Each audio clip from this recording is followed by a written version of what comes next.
On a beautiful night in Baltimore, temperatures expected to stay in the mid-70s, and Homewood Field provides the backdrop for 5 games this weekend. It starts tonight with Whipsnakes and Atlas. Well, they are getting ready at the stripe. In 2019, Trevor Baptiste was named the Paul Cantabene Face-Off Athlete of the Year. In 2020, that honor went to Joe Nardella. That's the matchup at the stripe tonight. These are the numbers the last time they played, and Nardella immediately wins the opening face-off. But he is demolished and surrounded by Atlas players, and Atlas come away with the ball. Shot clock to work with for Atlas. They skip it out high, and Costabile steps into one. Brian Costabile opens the scoring. East right now, and Bernlohr, just unfortunately for the Atlas, is just playing really well. There's a shot, and it goes in. Zed Williams taking matters into his own hands. Here's Rambo. He scores. Matt Rambo. Here's Law. He's all alone, and he scores. Nobody picked up Eric Law. Getting closer. Locked up by Abbott. Switches hands, gets around him, and gets it to go! Jake Caraway with the jump shot for Atlas. The game for them, a man up. It gets deflected, but it still came through for Smith. Rambo in front for Carlson. Power play goal for Jake Carlson. Here's Teat from out high. Fed it in tight. Bernlohr knocked it away from Law and will heave this one downfield with time running out. And it came to Kincannon. But they keep it with Atlas. You're going to see this feed into the crease. There's a goal. Brian Costabile on the run. Puts Atlas back ahead. Second today for Brian Costabile.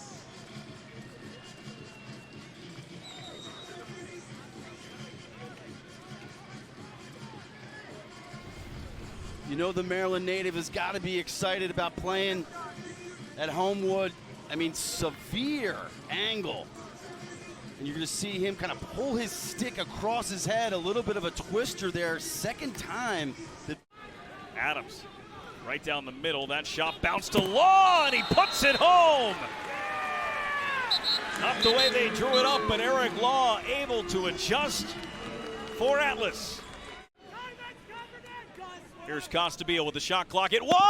He got it. Brian Costabile beats the shot clock and scores.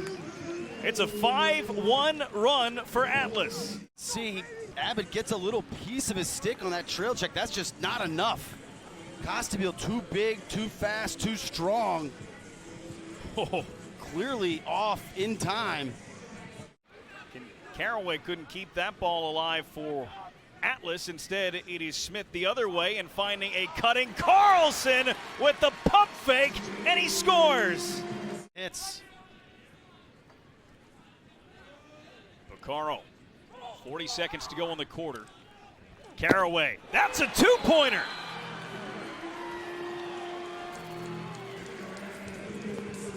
Boy, Jake Caraway has picked up where he left off last weekend. Hey. Let's go! Come on!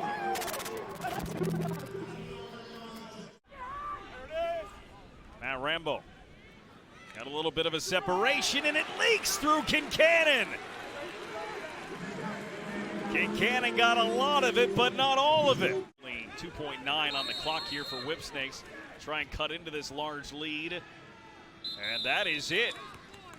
Atlas with an impressive first half against the 2-time reigning champion Whipsnakes. They lead at 8-5 here at halftime. For both of these clubs here on the weekend.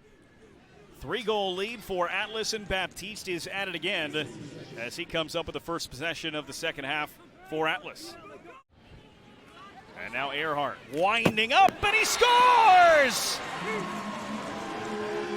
Earhart makes it a 1-point game with 1 shot.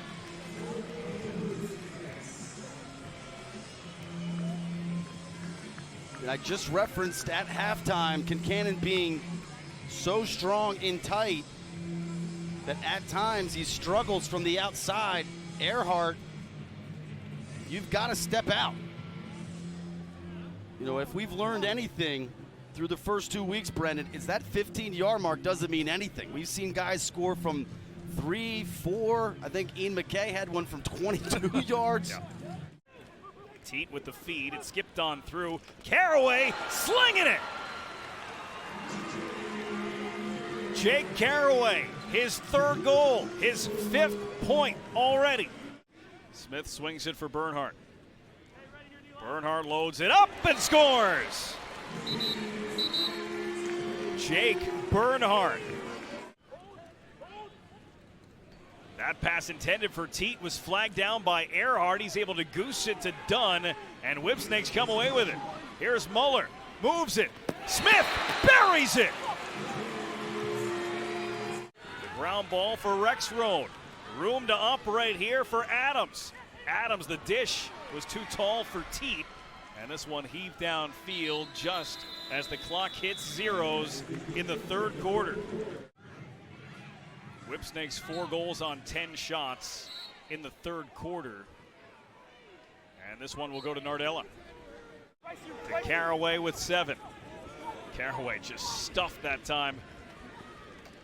The dish off now for Law, and the save from Bernlohr. Only scored 1 goal in the 3rd quarter, just 1 goal here in the half. Rambo, they score! John Hawes able to dart out and put it between the legs of Kincannon.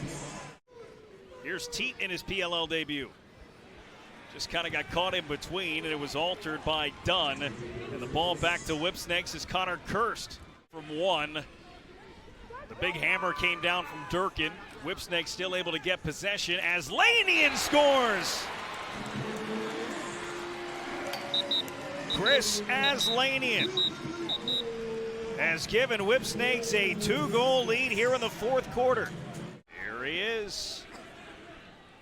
Went for the pass underneath. It bounced wide to Law. He did it again. Eric Law able to field a missed shot, get topside in the score, but he is slow to get up after a collision while he was on his way to the net. 10 seconds. Teat, Cockerton. What a move, and he scores! Mark Cockerton ties it at 11.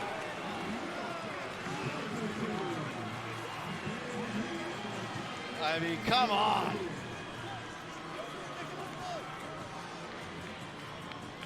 Teat and Cockerton have experience playing together, going back to their days together with Team Canada. Ton of trust thrown inside, and just look at the toe drag and ultra quick release by Cockerton. You could see Bernhardt lunging there. Cockerton just pulls it underneath of him, and then flick of the wrist. 10 seconds. Aslanian, the dish, the shot from Smith goes wide, and there was no one there. Rexroad was closest to it. Atlas ball, he'll heave it down, and a chance goes past the stick of Law. And for the 2nd week in a row, Whipsnakes will take their winning streak to overtime. And Baptiste had it momentarily. Nardella knocked it out. Baptiste again, and it is Danny Logan. Still no Zed Williams here for Whipsnakes. Rambo. Williams is on the field. My apologies. Rambo loses his stick on the check from Rexroad. But then Durkin can't get away, and it's Williams with it. Another hustle play there by Carlson. Here's Rambo. He scores! Rambo runs it to 11. Whipsnakes win it in overtime.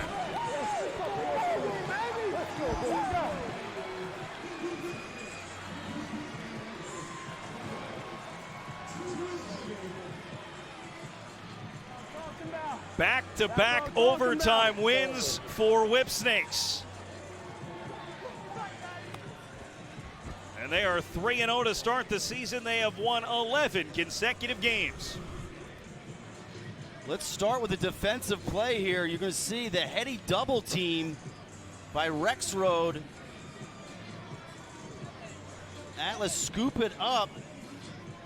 But on this clear, watch Jay Carlson sprint in, get his stick in there, and yank upwards. He actually loses it in the process.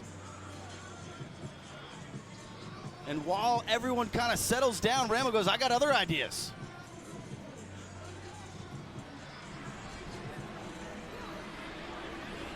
And you can just see Rexroad, he's got to be exhausted after that defensive stand. Just a poor defensive approach allows Rambo to get upfield top side.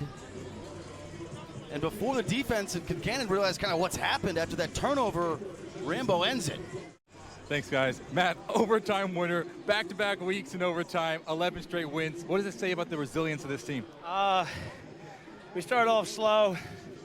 That's how we do it. We just play whips ball, hit singles, came out a little bit faster in the second half, so we had a week off. We had to get our feet under us a little bit more, but we're a veteran group, and we've been in a lot of overtime games. Zed made that incredible defensive play right there, set you up. Can you just walk me through that last possession? Yeah, it was Zed or Jay Carlson. Jay does that all the time. He always is getting ground balls. And then I saw there was no slide there, so I just got an opportunity to take him top side, and why not shoot it? Maryland guy doing it at Hopkins, too. You know, the best venue is not here. It's at Maryland Stadium. Thanks, Matt. Switch over to NBCSN at 8 p.m. to catch Water Dogs and Archers. For Ryan Boyle, Corey Robinson, and our entire NBC Sports crew, I'm Brendan Burke saying thank you for watching the Premier Lacrosse League.